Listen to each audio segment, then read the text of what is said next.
Hi guys, welcome back with me again in this channel. On today's video, I'm gonna show you how to easily create a wave wrap on your videos by using the CapCut video effect.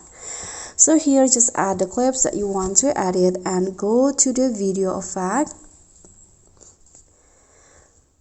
Find the glitch category and use the bad TV effect. Okay, this one, click on the effect.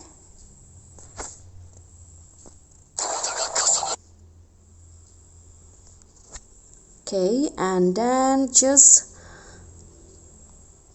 trim the effect before the screen glitches.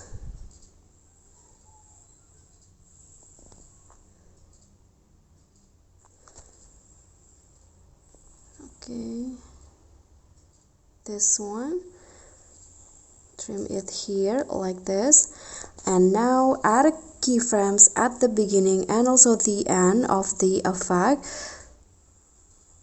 So at the end, make the intensity to 0 like that, and now you can just copy the effect 7 times. 1 2 3 4 5 6 7, and after that you are done, and this will be the result. Okay guys, so that's all for me. Thank you so much for watching. Please don't forget to like, comment, subscribe, and also click on the thanks below. Bye.